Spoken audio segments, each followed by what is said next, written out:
Crookshank, and he'll say a few words uh, about 2 miles up the road. They're having some problems with slides into a thing called the Pacific Ocean, and a lot of people would like to hear about it and what the mayor's doing to get it remedied, and he'll take care of it. So, John, please.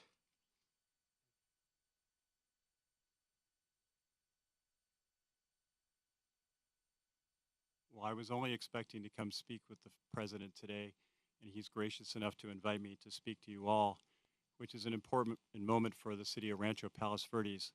In 2002, the Trump Golf Course opened up here, and they've been a great business here in our community. As the president mentioned, our city has been having a lot of issues with a landslide that's less than a mile from here. We have about 600 homes, several thousand residents that have been affected. They've lost power, gas, and it's been moving at an unprecedented rate for the last couple of years because of the rain. We believe we can solve the problem, but we really need the assistance of the state of California and the federal government. We have solutions out there for that, but the problem is bigger than the city of Rancho Palos Verdes, and so it's important that we get the attention and the help of the people of California and of the federal government. So I'm here to thank the president of having me here today. Obviously, I'm a tiny bit nervous. This is a very big deal. Oh, thank you. So anyhow, we very much appreciate you all being here. And of course, I know you're here for the president, but covering what's going on in our city is really important. And it's meant a lot to our community of 42,000 people. So thank you so much.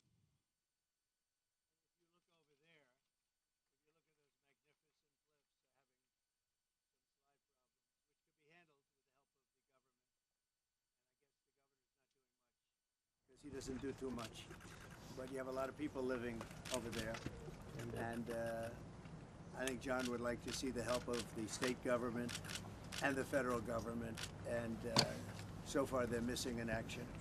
Okay? Thank you very much, Jim. Appreciate it.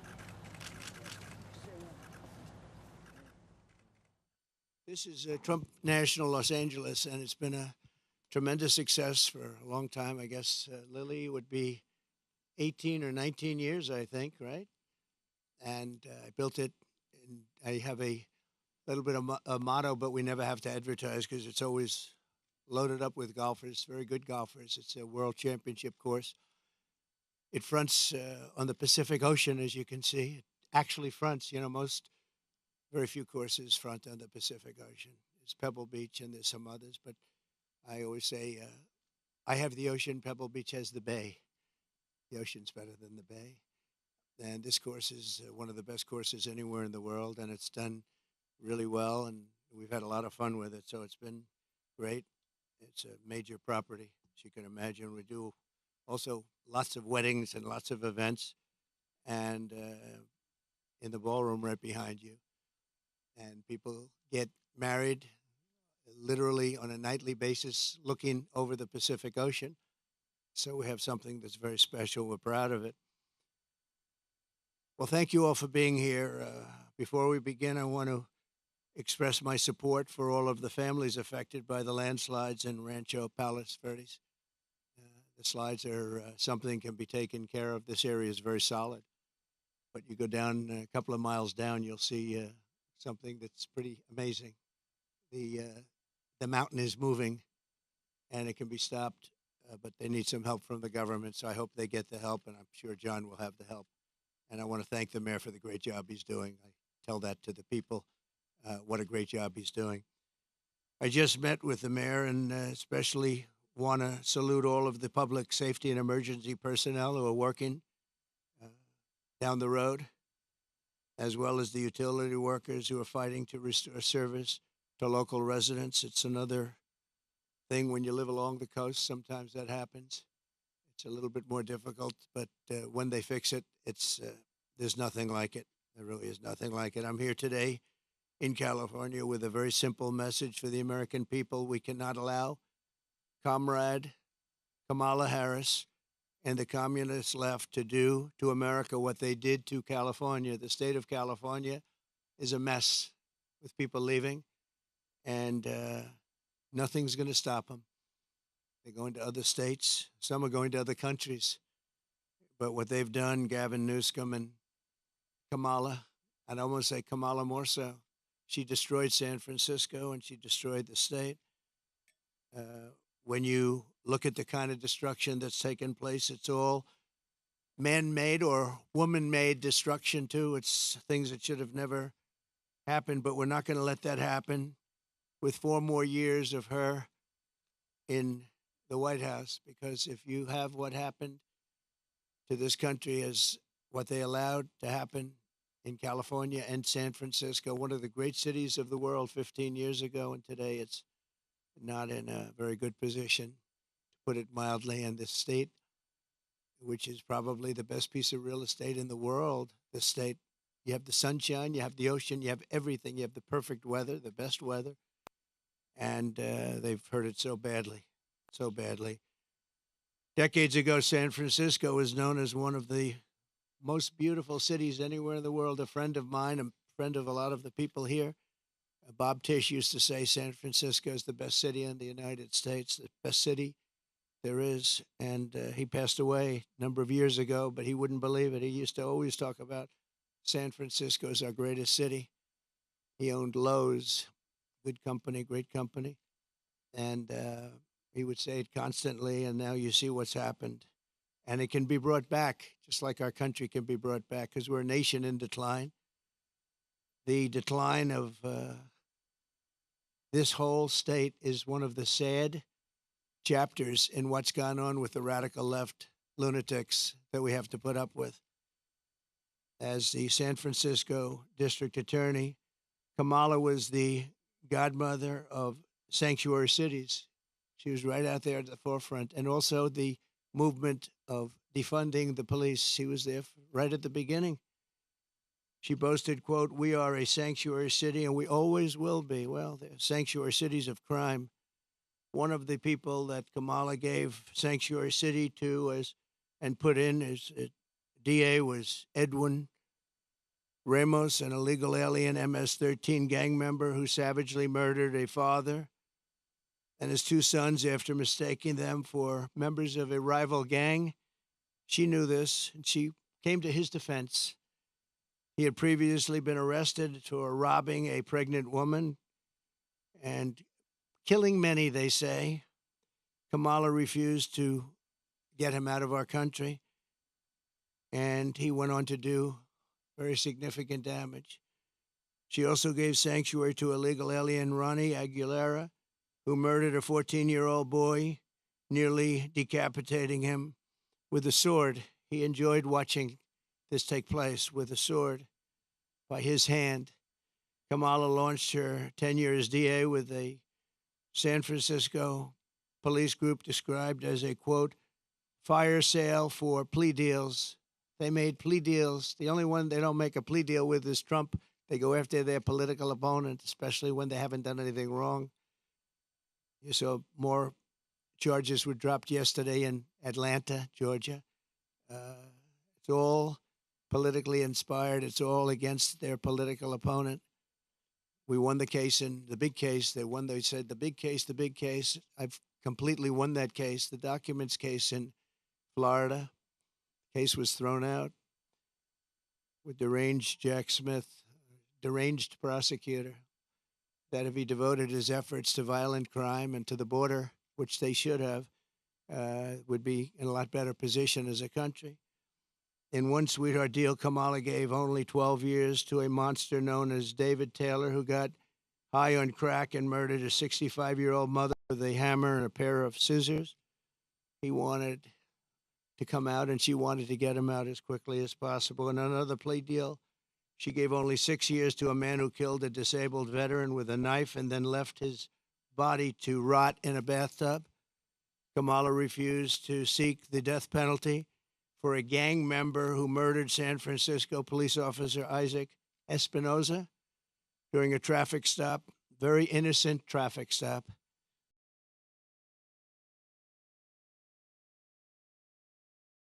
To explain her decision, why would you do this? Why would you give such leniency to somebody that just killed his officer's son? A major The San Francisco Police Officers Association has refused her every single race since she became district attorney. The police don't endorse her. She's got virtually no endorsements now, but I have almost every police group in the United States. We just got the endorsement of almost 400,000 police. You saw that order, and just police group in the country. The endorsement just about every single police group in the United States, and unadulterated. They are so happy to endorse. After Kamala Harris and Gavin Newsom took charge of San Francisco, homelessness increased by over 200%. While Comrade Kamala Harris was Attorney General of this state, murders rose significantly.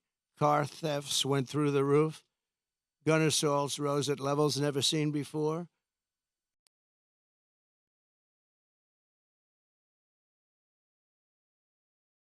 Attorney General, she defined child sex trafficking, assault with a deadly weapon, and rape of an unconscious person as nonviolent crimes. She put them in a new category as nonviolent. Now, as vice president, she's facilitated the largest wave of sex trafficking and human trafficking in history, the history of our country by far. And in case you don't want to write about it, which you should, because there can be no bigger scandal than this, we have, under this administration, 325,000 migrant children are missing. 325,000.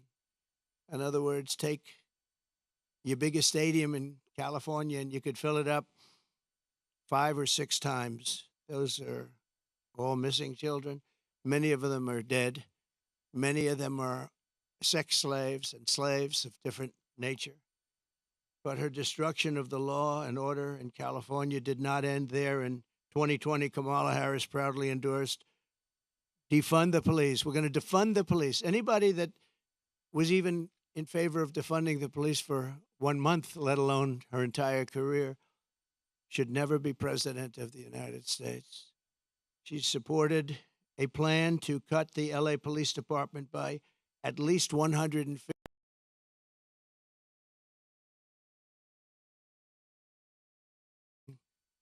Very significant heights. Today, it's at the highest level it's ever been. Harris also endorsed the Marxist, Soros-backed prosecutor, George Gascon, to be district attorney of Los Angeles. And with Kamala's support, Gascon has unleashed hell upon the residents of Los Angeles, absolute hell. Kamala supported Gascon's decision to stop prosecuting criminals for trespassing, disturbing the peace, making criminal threats, loitering to commit prostitution, and resisting arrest. And these are some of the best areas in your state.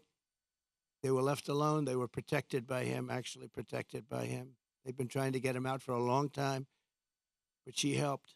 And this is where she's coming from as president. This is where she's coming from. This is why all of her policies changed. She was anti-fracking. She was anti-everything. And all of a sudden, she changed.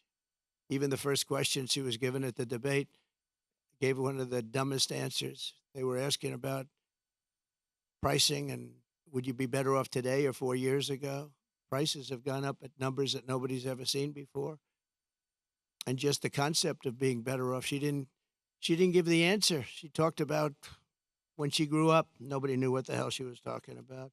And based on the polls, it didn't work because Rasmussen, as you probably saw, just came out and they just lifted me up by 6 points for president, which is one of the biggest increases they've ever had in one little short period of time of a couple of days, up 6 points.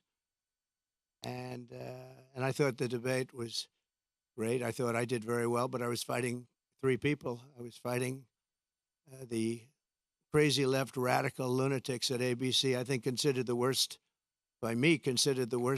broadcaster out there.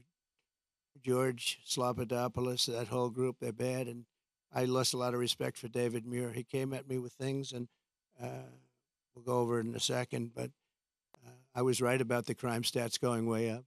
The fact is, the FBI didn't report them, and we're able to keep the stats essentially flat. But the new numbers came in. I guess somebody in government likes me because the new numbers were just released, and you'll see the kind of numbers that we're talking about went not only up, but up at record levels like nobody's seen before when everything was included. And thanks to Kamala, since 2020, crime and drug overdose deaths here have skyrocketed by 40, 50, and 60%, and murder has reached an all-time high. We don't want this for our country. That's why I'm doing this. I don't like doing this, other than I know you all have the nicest view you're going to ever have. But somebody's got to explain this one. There's a radical left, Marxist, communist, fascist. As border czar, she then launched a colossal invasion of California's southern border. Just yesterday, the Wall Street Journal reported that a Venezuelan gang is expanding its deadly reach in the United States. First sentence of the story begins, U.S. law enforcement officials have watched with alarm the spread of a Venezuelan gang known for dismembering people. Dismembering people, right? Dismembering people. From Chile to Colombia, they're all over the place. Now they're in our country. They're known as MS-13. They're considered the meanest, toughest gang in the world. In Long Island, not so long ago, two young 16-year-old girls were walking to school, and they carved them up with a knife. They killed both of them. They carved them up with a knife. They didn't want to shoot them. And we got them out.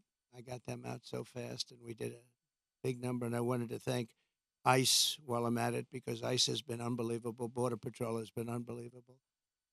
And she wants to get rid of ICE. She wants to dismember ICE. She wants to take them out. And if you didn't have ICE, you'd have a problem in this country. ICE would go in. I remember in Long Island with us, they had a gang that was brutal, MS-13 gang. They came out of prisons from different places. And they formed, for whatever reason, Long Island seems to be a place. And I'll never forget the scene of ICE going into a rat's nest, they call them, when you have a lot of them together, rat's nest.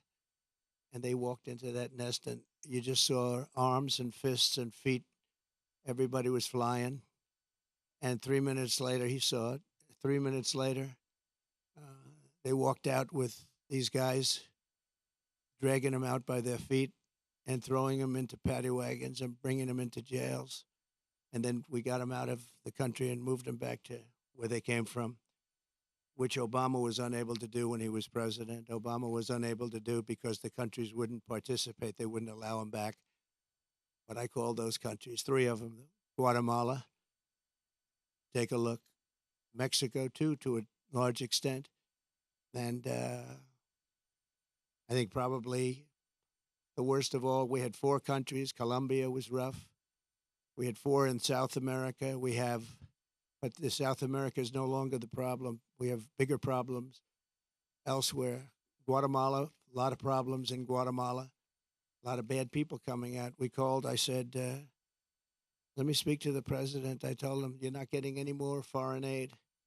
They got $750 million a year. I said, no more foreign aid. Why? Because you send people over in caravans and you won't take them back, and they're criminals, and we don't want them in this country. And you wouldn't take them back with Obama. They would put planes on the runways, big planes on the runways, so you couldn't land the planes loaded up with prisoners.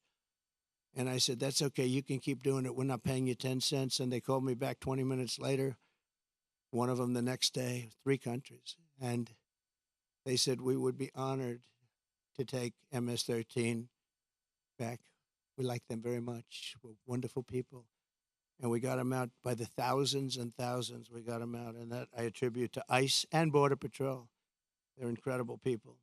Not only is Comrade Howard, I mean, if you take a look at this, but not only is Comrade Kamala allowing illegal aliens to stampede across our border, but then it was announced about a year ago that they're actually flying them in. Nobody knew that. They were secretly flying in hundreds of thousands of people.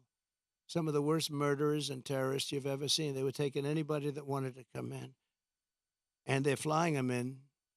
So when they tell you about their borders a little bit better than it used to be, They only did that for election reasons. Not good, but it's a little bit better. Uh, but they don't tell you that the flights are still coming in here, bringing in thousands and thousands of illegal aliens, and they're being dropped into the midsection of our country because all states are really border states right now. And I'm the border president. I solved it in 2016, probably got elected because of that in 2016. And really, there was nothing to do in 2020. I said to my people, I want to talk about the border, what a job I did. They said, sir, nobody cares you did it. It was good. We went from a terrible border to a great border very quickly. I did a great job. And then I come in and I look at what's happening now, and the only difference is that the border in 2016 was 1/20th what it is now. We have the worst border in the history of the world. There's never been a border like this.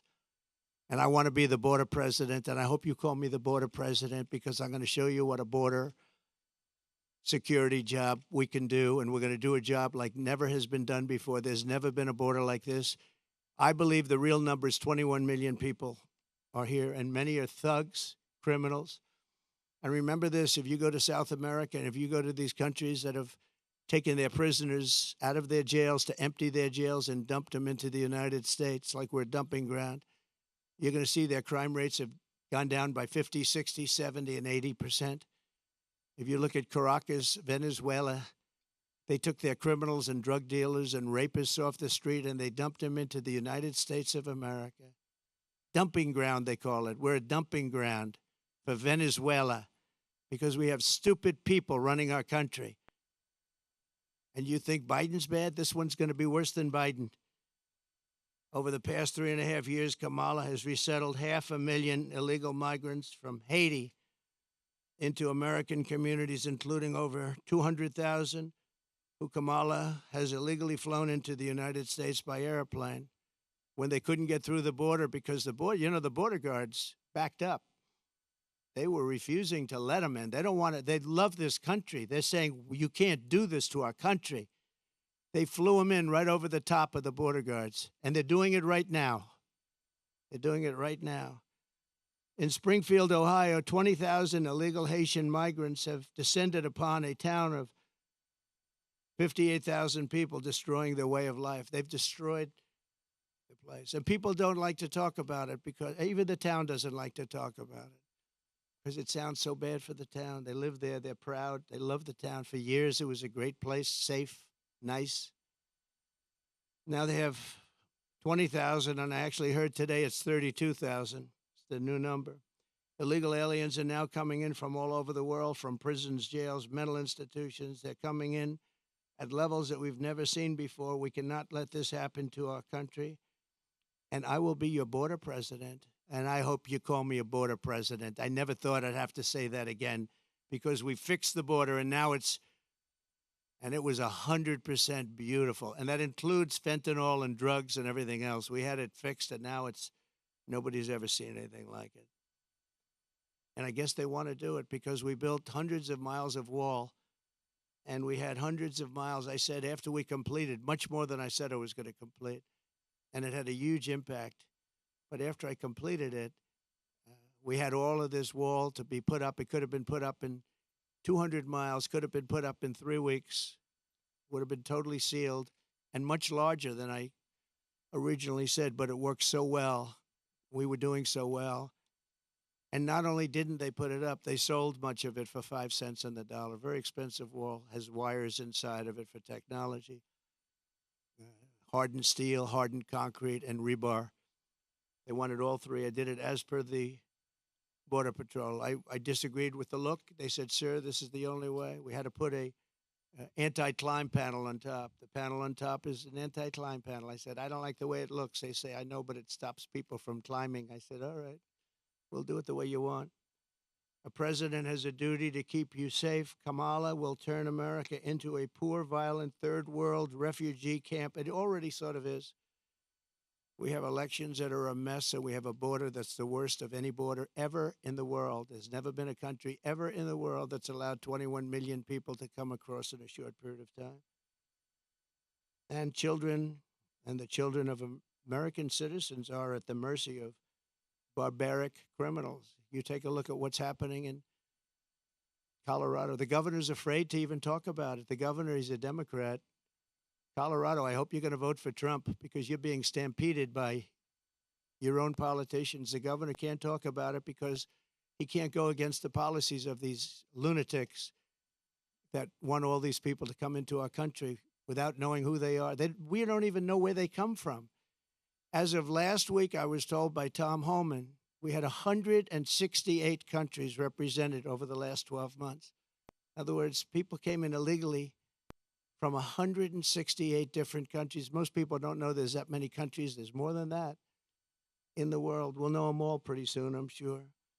In breaking news yesterday, the premier statistical agency at the Justice Department, you remember where David Muir tried to correct me when I said that crime is rampant like never before. He said, oh, no.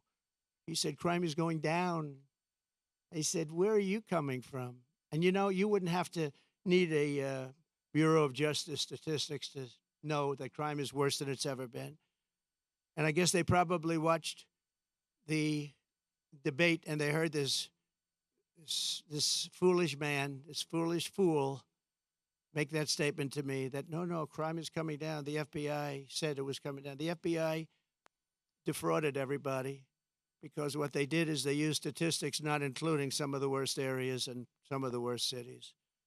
So the real numbers are from the Bureau of Justice Statistics, and they just released it. So I think they probably like me because they wanted to defend me from people that are not smart, from a guy who has good hair but not as good as it was 5 years ago, to be honest.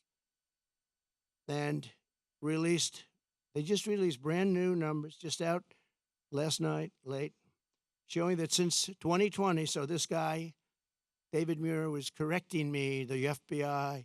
Now, the FBI defrauded, just like they defrauded on the jobs, 118,000 jobs that didn't exist. The FBI, in this case, defrauded. So violent crime, just out, nationwide is up 40%. Rape is up 42%. Car theft is up 42%. Aggravated assaults are up 55%. And violent attacks on strangers are up much more than 61%. So those are your numbers. See, those are the numbers. Now, I think he corrected me 11 times. Of the 11 times, I don't think he had the right to correct me at all. Didn't correct her once. Like on Project 2025, I have no idea about, it had nothing to do with me. He didn't correct her. He knew that. Charlottesville, nothing was done wrong. All you had to do is read my statement one more sentence, and you would have seen that. Sean Hannity, Laura Ingraham, Jesse, all of them, Greg Gutfeld, they all took that and they corrected it many times, but they keep coming with the same lies.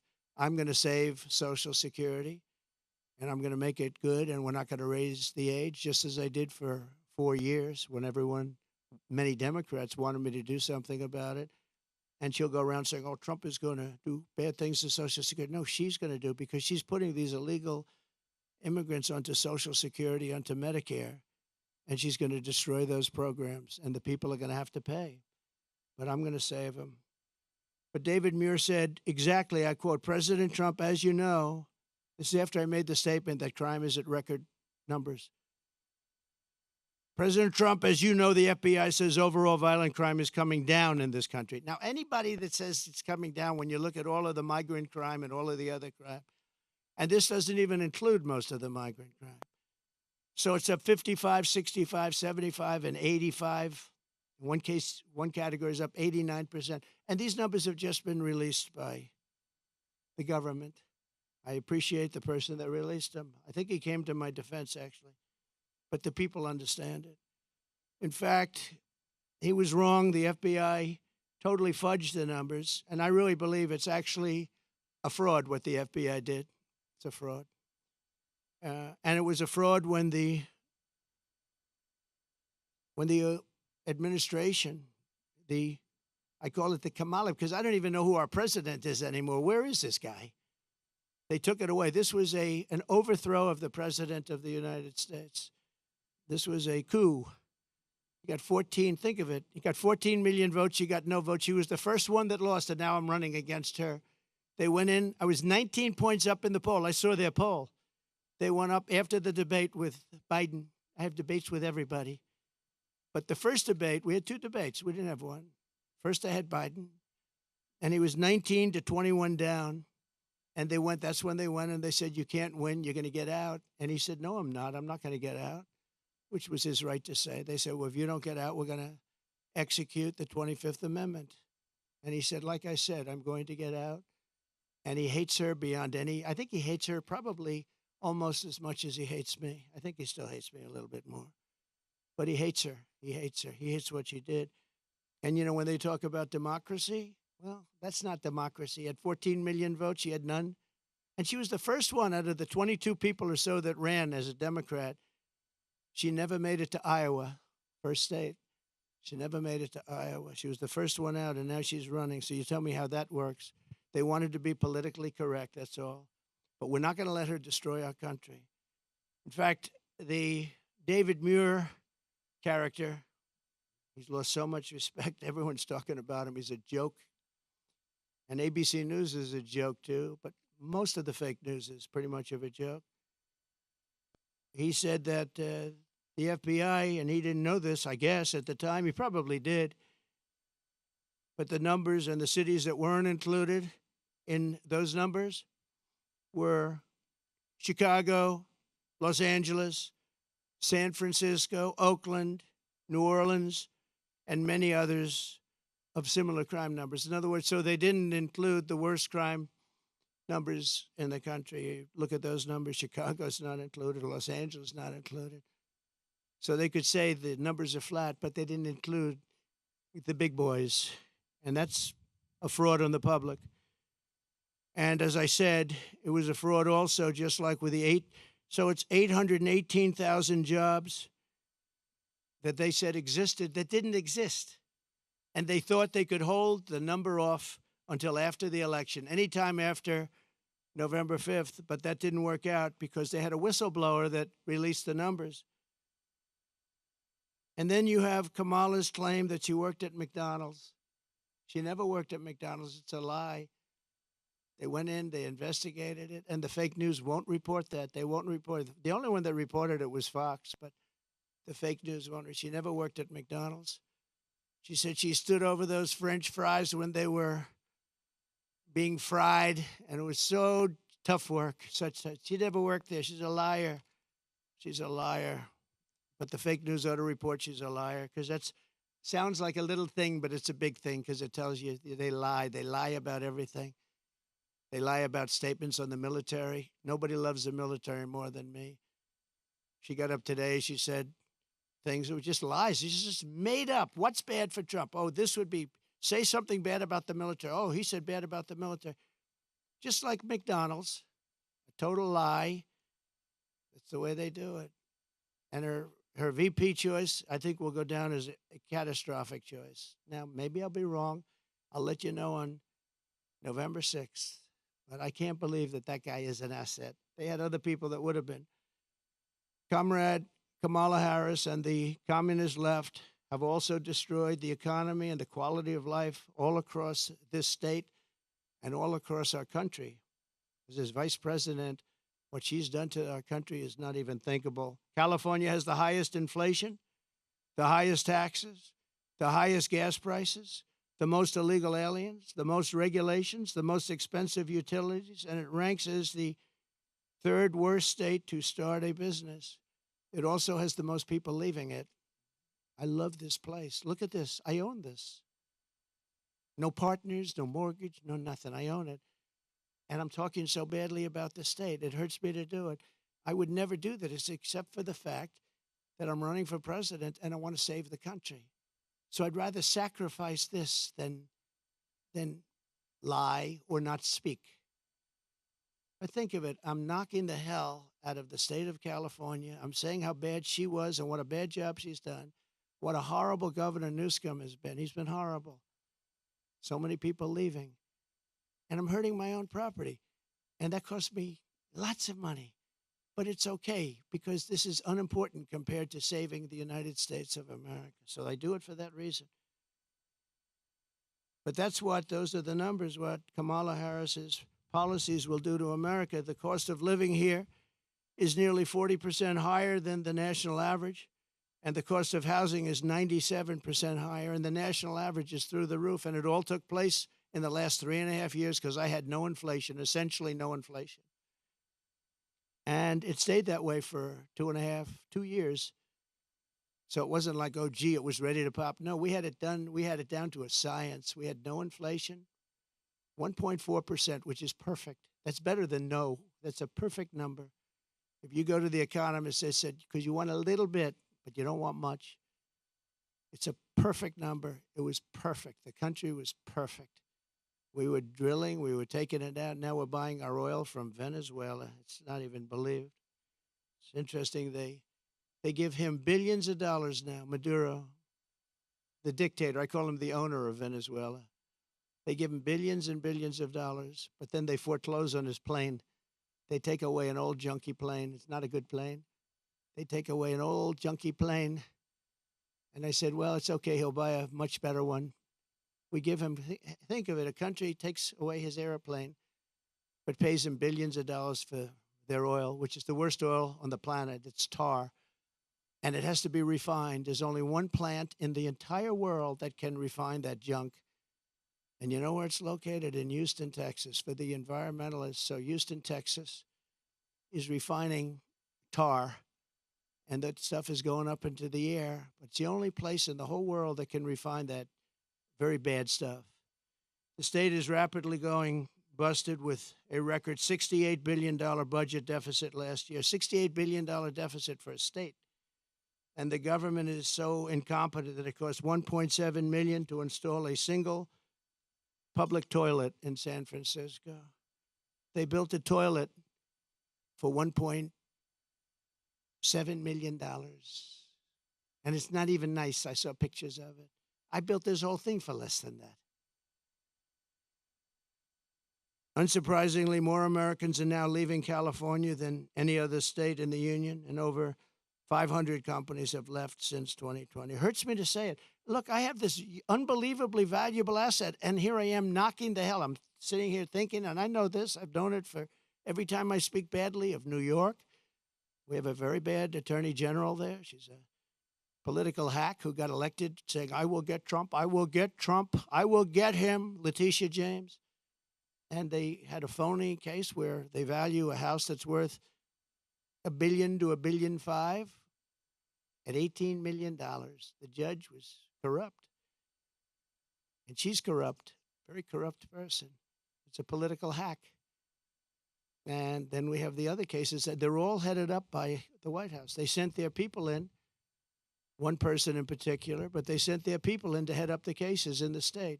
They sent their people in from the DOJ in Washington, highest officials, to go to Letitia James, work there, get that started, and then go to the DA in Manhattan. But I think the appellate courts are going to see what's happening. I really do. I believe in that. But it's hurting New York because businesses are moving out of New York because of it. They used a consumer fraud statute, which has never been used before for this, to get me in New York. And I had no jury. You can't have a jury. You're not entitled to a jury. Nobody's ever seen anything like it. But I'm sure, I feel sure that the appellate courts will come in and defend, because otherwise our country is finished. A thing like that can happen. And no company wants to move into New York because of it. Very, very bad for New York. In the face of this crisis, the Kamala Harris Democrats in Sacramento, they're in Sacramento and all over the place, just passed a bill that I think the governor's rejecting. I hope he rejects, but I think he was given a lot of pressure. $150,000 home loans for only illegal aliens. But the fact that it even passed, I would imagine he'd reject it if he hasn't already done so. They also passed a law that allows state authorities to take children from their parents if they don't, quote, affirm their child's gender identity. When Kamala Harris said the values that she has have never changed, I really think that was probably the only true statement that she made. They've stayed true, and you look at what they are. They're the same as what they were 5 years ago, 10 years ago. They want to confiscate your guns. They want to take your guns away. They're going to take your guns away if I'm not elected. Anybody that owns a gun, if you vote for them, you're crazy. Any Jewish person that votes for Kamala is crazy. She wouldn't go to see the Prime Minister of Israel in Congress. Think of that, because she had a sorority party, which she considered to be more important. It's a big deal when a Prime Minister comes to Congress and speaks, and she doesn't want to go because she's at a sorority party. But that wasn't really the reason. The really reason is that she hates Israel. And I say that Israel will not exist in 2 years from now if she's elected president. And she'll be very happy if that happened. Israel will not mark me down. You know, they have a hat, and I didn't put it. They say, you know, Trump was right about everything. I've been right about everything. So I end on that, and I just want to say that I'm going to hopefully be elected. Polls have gone way up since the debate. I'm going to be reelected and come in for a second time. We did, as I said, much better the second time than we did the first, but some bad things happened. But we're doing it now, and more importantly, I'm looking to the future. We're going to make our country bigger, better, greater than ever before. We're going to turn it around. We're going to get rid of the criminals that have been allowed to come into our country and prey upon our citizens, their children. We're going to get them out. And it's an honor that you're here. If you'd like to take some questions. Two questions. On the debate, first of all, I know you've said that you will not do another debate. Some of your own Republican allies have come out and said that you missed the mark. That you missed No, excuse me. Most of my Republican allies had said I was great in the debate. You're just like, you know, a lot of other people at Fox. Well, why don't you say most 94% of the Republicans said I did phenomenally in the debate. Some said that I could have been tougher. I don't know how I could have been tougher when I said he's the worst president and she is the worst vice president in the history of our country. 94% of the Republicans, and the only one that wouldn't, maybe a Mitt Romney or somebody like that. But we've gotten great praise for the debate. And based on the polls, like Rasmussen being up 6 today, the first poll out, based on the polls, obviously, I did well in the debate. Also, based on the debate polls, where I sometimes had, in one case, 92% win. So, you know, look, you come from Fox. You shouldn't play the same game as everybody else. Go ahead.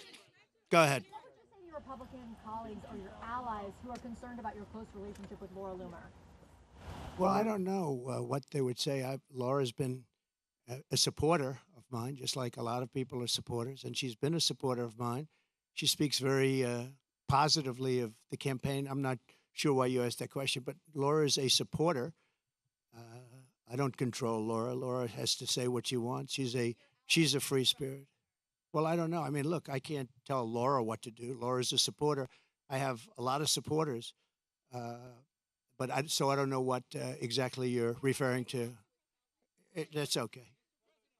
Yeah, please. I just don't know. Laura's a supporter. I don't know. She is a strong person. She's got strong opinions, and I don't know what she said, but that's not up to me. She's a supporter. Please. Traveling with you on your plane. Okay, a lot of people do. It's a very big plane. With you. She made racist remarks about your opponent. She also espoused conspiracy theories about 9/11.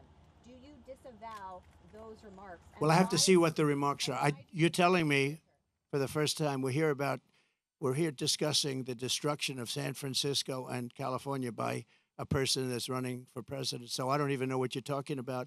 I do know that she may have said something based on what you're telling me, but I don't know what she said. But I'll go take a look, and I'll put out a statement later on. But I really don't know. Please.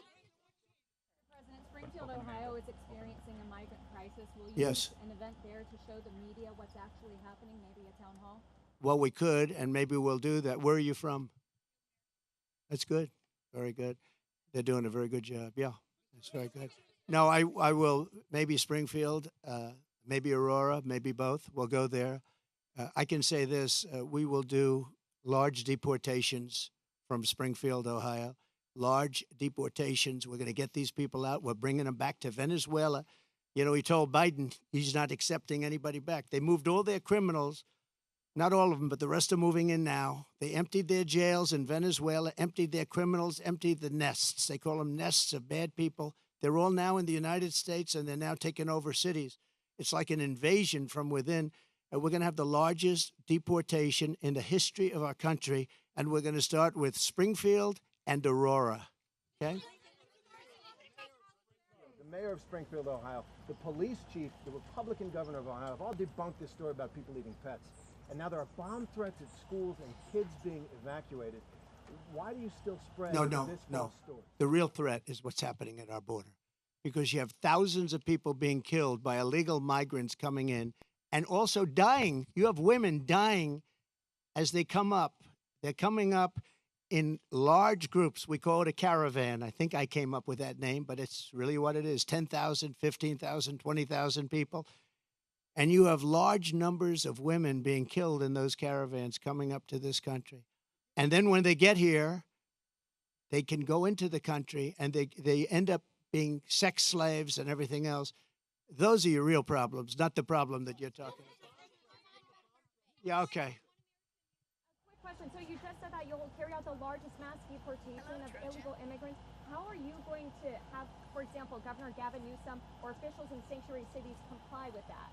Well, if you go to the people of California, they don't want to have sanctuary cities anymore. They're tired of sanctuary cities. Sanctuary cities are really blocks that protect bad people from deportation and other problems. And they're going to do it. And our federal government has tremendous power. But we're not going to let states, even like California, even though I know it's largely a sanctuary state, essentially, but we're not going to let that happen to the people of California. They want these people out. They're just as scared as everybody else. The people of Ohio are scared. The people of Colorado, you have a governor there who's very weak. He doesn't know what to do. And he doesn't want to talk about it. A lot of it, as per your question, they don't want to talk about what's happening. They say it's so bad for the city. Let's not go public. Let's live with it for a little while. Maybe it'll go away. It's not going to go away. It's going to get worse. It's going to get so bad. You know what we're experiencing now is they're just getting settled in. There's 21 million people that have come in. They're just getting settled in. It's going to get much worse. It's going to get worse at a level like nobody's ever seen before. Go ahead. Follow-up question regarding the economy. We're seeing more and more companies are shipping their jobs overseas, but Yeah. even for white-collar jobs, Right. they're having problems with that. We've been seeing mass layoffs. How would you prevent these white-collar jobs from being By lowering taxes and regulations. And what they're doing is they're seeing that every time it looks like Kamala's doing well, companies want to leave. Stock markets go down. The stock market, there's a great gentleman, Scott Bessent, who is one of the top Wall Street people. He said the market's only up because they all think that Trump is going to get elected. We had a great stock market. Even with COVID, we ended up handing over a market that was higher than previous to COVID or the China virus coming in. No, we are going to make sure that the taxes are going to stay where they are and or come down, ideally come down, both for the middle class and for corporations, because corporations put the people to work.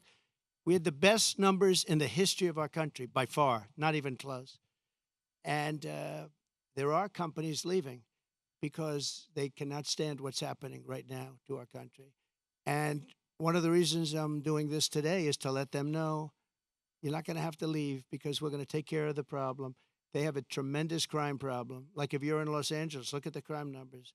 And then you have the FBI lying about the numbers, saying the numbers went down. But anybody with common sense know the numbers are through the roof. I didn't know they were as high as they are. But think of it. How good is a person from a government agency that would release the numbers when they saw that I was unfairly targeted by ABC, and you could say by the FBI with false numbers. So, I mean, I have great respect. I have to find out who that person is or who that group is, but I have great respect. Go ahead, one more. You okay? North Korea, Kim Jong-un, he just toured a uranium facility. The U.S. is saying that Iran is sending ballistic missiles to Russia.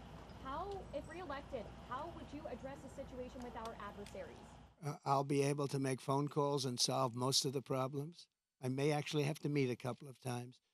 But, Viktor Orban, and you've heard me say this, but it wasn't long ago, he said the only way you're going to solve the world problem is Trump has to be president again. And I don't say it. I didn't say it. I sort of would be embarrassed to say it. But he said everybody was afraid of Trump. He said China was afraid, Russia was afraid, North Korea was afraid. Everybody was afraid. We had no wars. We defeated ISIS in 4 weeks, and they said it was going to take 5 years, right? The generals in Washington. I went there and met a great general and some great people. And I said, go to it. And he took them out in 4 weeks, 100% of the ISIS caliphate. I flew there. I flew to Iraq, to the field, and they took them out in a very short period of time, short order. We have a great military, but, you know, a great military needs a leader. If you don't have leaders, then you end up with Afghanistan, the worst withdrawal from a country in the history. Look, I've gotten to know great people. I went to Arlington at their request, and I stood, and I was with them for hours, and I stood with them. They did a ceremony, and then they asked me if I'd go down to the graves of their children. They called them their children, that they always will be their children. And there were tears all over, as there should be. And they said, sir, could you take pictures with me by the grave of my son, in one case, a daughter? And I said, I'd love to. And I took pictures with them for a while, and then I left, and that was it. And I got home, and I got a call from the people in the campaign. Sir, the Biden people are saying that you did this for publicity. If people knew how hard it was to get there, because I was coming from a location that was very far away, and yet they were having the ceremony, and I really felt, you know, I had them up to Bedminster, most of the family members, and I got to know them. They're great people. Their sons and daughter, just as though Kamala shot them with a pistol in her hand or his hand, they were killed by Biden and Kamala. They were killed. They should have never left from that airfield. They should have left for Bagram. We should have never given up Bagram. Bagram now is controlled by China. The reason we shouldn't have given it up was not because of Afghanistan. The reason we shouldn't have given it up, 1 hour away from where China makes its nuclear weapons, and I wasn't giving it up. We were getting out quickly and effectively. I'm the one that got the numbers down to less than 5,000 soldiers. But I would have never left unless they fulfilled their obligations under an agreement. I had a wonderful agreement, but the agreement said you have to do this, this, this. They didn't do 3 of the first 5 things, so therefore they would have done it. Abdul was the leader, and he wouldn't have done it, and he would have never done that to us. And just in finishing up with that, and I appreciate the question, actually, but in finishing up with that, for 18 months, spoke to Abdul over the phone. For 18 months, not one American soldier was shot or killed. Not one American soldier was even shot at. Abdul understood. Don't do it. I said, don't do it, Abdul. Don't do it. And for 18 months, not one soldier was even shot at. And that's the way it's supposed to be, right? And then they had that horrible situation with the 13 dead, leaving billions of dollars of equipment behind. And leaving a lot of Americans behind, a lot of Americans. And you know what else? Leaving a lot of soldiers badly wounded. Nobody ever talks about them, but I do. All right, let's talk about California. You are claiming that we need to do major changes in this state. If you're president, what's the biggest policy difference for the people of California? And what would the nature of your relationship be with the leaders of California who you're calling scum? How do you get that? Well, I would have a great relationship with them. And what you have to do is start all over again. You cannot have these policies of high taxation. You can't have these policies of politics where you go after your politicians.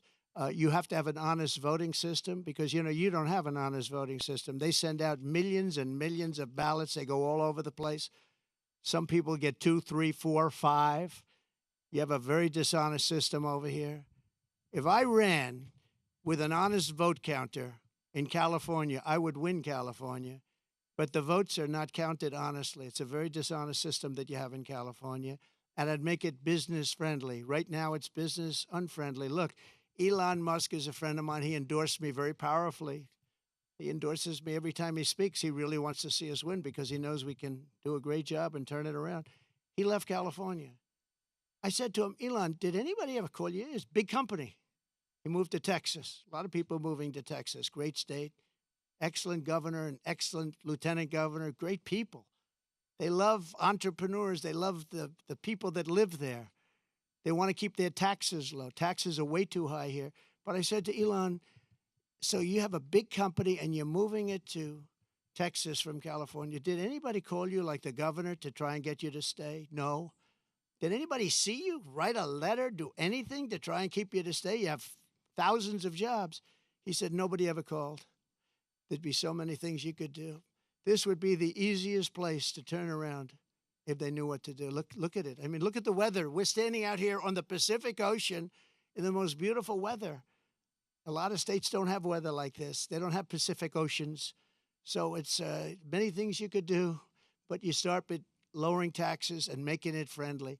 But think of it, Elon Musk, a great guy, brilliant guy, big company, lots of jobs, leaving. Nobody even calls him to try and get him to stay. I would have been on him. I would have said, let's have lunch, let's have dinner, and then let's have breakfast the following morning, right? I would have tried to talk him out of it. Yeah, go ahead, please. What value do you feel that Laura Loomer brings to you? And has nobody told you about the conspiracy theories that she is promoting? No, I don't know that much about it. No, I don't. I know she's a big fan of the campaign, but I really don't know. I would say that, well, she brings a spirit to us that a lot of people have. We have very spirited people. And in all fairness to her, she hates seeing what's happened to the country, I guess. I mean, she hates seeing what's happened to the country. So do I. It's very sad. It's very sad when I have to stand out here on my property and say how bad California is. Did you have another one? Mr. President, getting back to some questions that matter to the people of California. There are a lot of folks here who feel like they are forgotten men and women. The state government doesn't seem to care, but you are coordinating with the local mayor. What can you do to help this community either now or when you get elected? Well, we're going to help them, and I told John, the local mayor, but I told John we're going to help him with his slide problem. You know, there are ways of fixing that. We discussed it. He knows better than anybody. And he needs help from the federal government. He needs help from the state government. And it's a very wealthy area, but you also have people living here that are elderly and have fixed incomes and have houses that are going to be, you know, shoved into the Pacific Ocean if something's not done. And he wants it taken care of. He's a great mayor. He wants it taken care of. He wants nothing for himself. He just wants to help these people. And John, I think you said you have about 600 houses on the site that's sliding. And he'd like to be able to save those houses for people, that some of which will never be able to have a house again. You know, it's pretty sad. Media shares are down about 75% from their peak in March. Your lockdown provision ends soon. Will you sell your shares? No, I'm not selling. No, I love it. I mean, I use it as a method of getting out my word. You know, when it opened, it went way high, but then the SEC gave us nothing but problems. We had to go through a long process with the SEC. But people think that I'm leaving. That's why they're down, because if I leave, you know, it's different if I leave. But I'm not leaving. I love it. I think it's great. Mechanically, it works the best. And again, I'm friendly with Elon, and Elon would love me to come over to X, but I just, you know, I have close to 100 million people on X. I had 230 million people on X, and then they shut me down, and I said, I'm not going to let that happen again. You know that. I had hundreds of millions of people on X and Facebook and Instagram, I think more than anybody. Zuckerberg told me at the White House, he said, congratulations, you're number one on Facebook. This is a number of years ago. And then all of a sudden, I went from being number one to having no voice. And after about 2 or 3 weeks, because I have a lot to say, I put out old-fashioned press statements, like a press statement. And they got really successful, and they did very well. And then we built this platform. And the reason I built it is because I don't want to have my voice shut down. But a lot of people think that I'll sell my shares. You know, they're worth billions of dollars, but I don't want to sell my shares. I'm not going to sell my shares. I don't need money. And it is for me, it's a great voice. It's a great voice. And it's a voice, it works so well. And we just won, as you know, we got final approval from the SEC. It took us a long time. And that really turned it off. You know, when I originally opened that stock, it went from about 2 to about 182. Did you know that? It was the biggest increase in the history of the stock market. I believe, you know, I have to say I believe, because you're going to find one company, maybe more, who knows. But I believe it was the single biggest movement. And I think I was worth $61 billion from that one stock.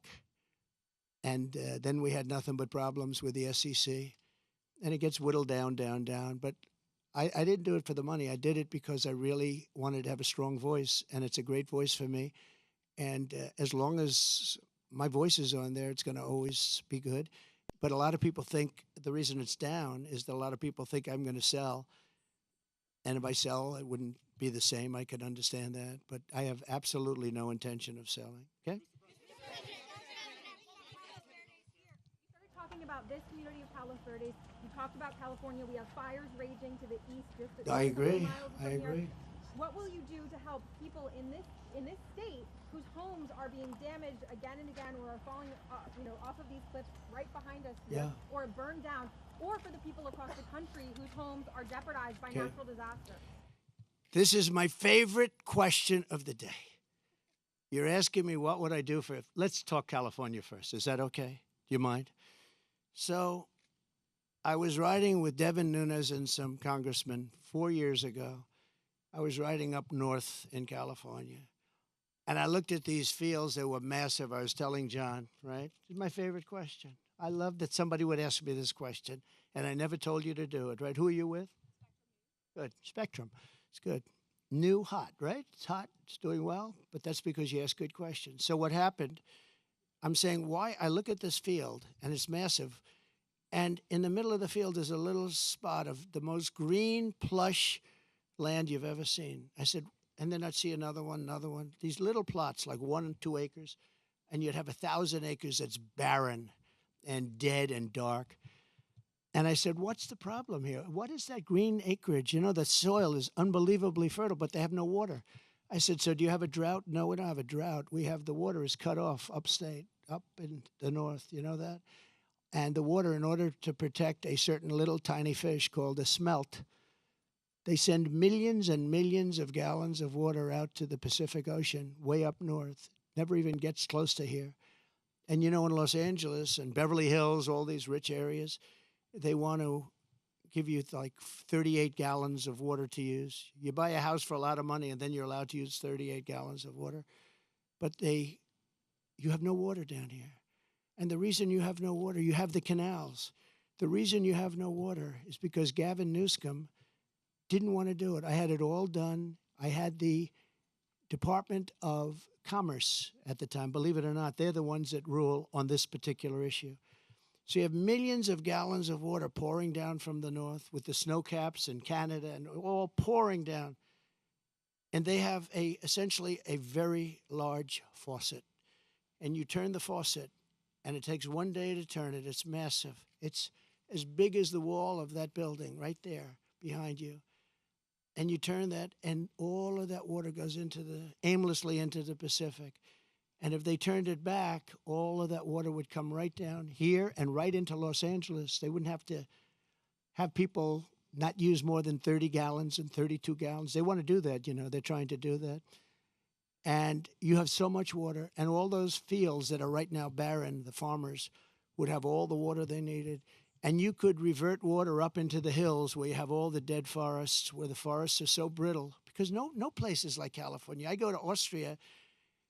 The head of Austria tells me, we have trees that are much more flammable than what you have in California. We never have forest fires because they maintain their forests.